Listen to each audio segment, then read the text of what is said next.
અને રથયાત્રા 149મી જે અમદાવાદના કર્ણાવતીના રસ્તાઓ પર વાતે ગાતે આગળ વધી રહી છે।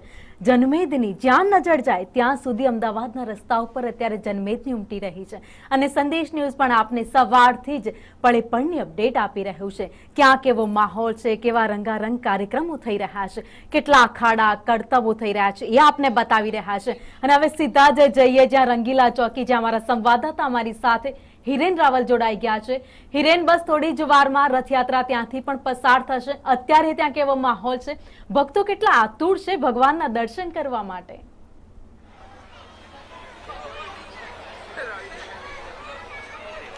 તંબુ ચોકીથી રથયાત્રા જે છે એ આગળ વધી રહી છે, ત્યાંથી શાહપુર અને શાહપુરથી આ રંગીલા ચોકી વિસ્તાર છે ત્યાં આવશે। આ અત્યંત સંવેદનશીલ વિસ્તાર છે એ ગણવામાં આવતું હોય છે ને અહીંયાથી રથ જ્યારે પસાર થશે ત્યારે કોમી એકતાના પ્રતિકરૂપ કબૂતર અહીંયા દિલીપદાસજી મહારાજ છે એ પણ મુસ્લિમ બિરાદરોની સાથે રહી અને ઉડાડશે।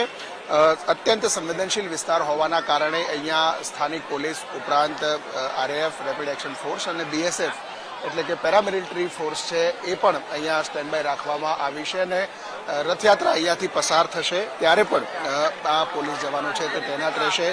જે કેટલાક લોકો અહીંયા રથયાત્રા નિહાળવા આવેલા છે એમની સાથે વાત કરીશું।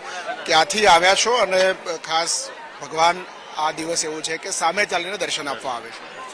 મેં માનસા આજોલ ગામમાંથી આવ્યા છે સ્પેશિયલ રથયાત્રા જોવા અમદાવાદ ફ્રેન્ડો સાથે, દરેક વડીલ સાથે।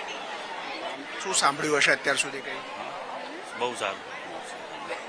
અન્ય લોકો પણ છે આ રથયાત્રાના રૂટ ઉપર અહીંયા પહોંચેલા લોકો છે, રથયાત્રા જોવા માટે આવેલા છે, એમની સાથે પણ વાત કરીશું। જૂના અનુભવી પણ લોકો છે, શાહપુર વિસ્તારની અંદર છે। દાદા, ભગવાન સામે ચાલીને આજે દર્શન આપવા આવશે। આ રંગીલા ચોકી વિસ્તાર છે, કોમી એકતા પણ અહીંયા જોવા મળતી હોય છે। બહુ સારું છે, એકતા બી સારી, વ્યવસ્થા બી બહુ ટોપ।